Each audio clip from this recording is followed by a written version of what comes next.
திமுக first ஃபேமிலியோட கொள்ளை கூட்டம் ஆட்சி அதிகாரத்தில் இருக்கணுமா, ஒரு ஜனநாயக சக்தி ஆட்சி அதிகாரத்துக்கு வரணுமா? இதுதான் வந்து கொள்ளை கூட்டம்னு சொல்றீங்களா திமுக குடும்பத்தை? ஆதாரம் என்ன? பொன்முடி அவர்கள் கன்விக்ட் ஆனாரா இல்லையா? ஓகே, ஆனாரா இல்லையா? இப்போ ரத்தீஷ் அவர்கள் ஏன் ஃபாரின் போனாரு? அவர் திமுக குடும்பமா? பொன்முடி திமுக குடும்பமா?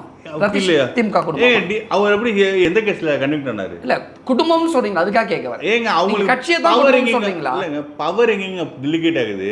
டிஎம்கே ஃபர்ஸ்ட் ஃபேமிலியோட சப்போர்ட்டர்ஸ் தானே மினிஸ்டர்ஸாக இருக்காங்க. இந்த பணம்லாம் எங்கே டைவர்ட் ஆகி போகுது? நான் ஒன்று சொல்கிறேன், புரிஞ்சுங்க. நீங்கள் ஒரு 1000 கோடி கொள்ளையடிச்சிட்டிங்கன்னு சொல்லி ஒரு ஒரு ஒரு ஊழலில் உங்கள் சம்மந்தம் இருக்குது, நீங்கள் 1000 கோடி கொள்ளையடிச்சிட்டிங்கன்னு உங்களுக்கு வந்து விசாரணைக்கு நோட்டீஸ் கொடுக்குறாங்க. நீங்கள் தப்பிச்சு ஃபாரின் ஓடிடுவீங்களா? என்னப்பா நானே சம்பளத்துக்கு தானேப்பா இருக்கேன் அப்படின்னு சொல்லி விளக்கம் தானே சொல்லுவீங்க. எஸ், அது இடியாக இருக்கட்டும், இன்கம் டேக்ஸாக இருக்கட்டும், இல்லை டிவிஎஸ்சி கூட வரட்டுமே, நீங்கள் வந்து இவ்வளோ காசு சம்பாரிச்சிட்டிங்க அப்படின்னு சொல்லி நீங்கள் சொன்னீங்கன்னா நீங்கள் என்ன பண்ணுவீங்க? நானே சேலரிக்கு இருக்கேன் தம்பி, என்ன இப்படி சொல்லுவேன்னு தானே கேட்பீங்க. ஏன் இவர் ஃபாரின் தப்பிச்சு ஓடுறாரு?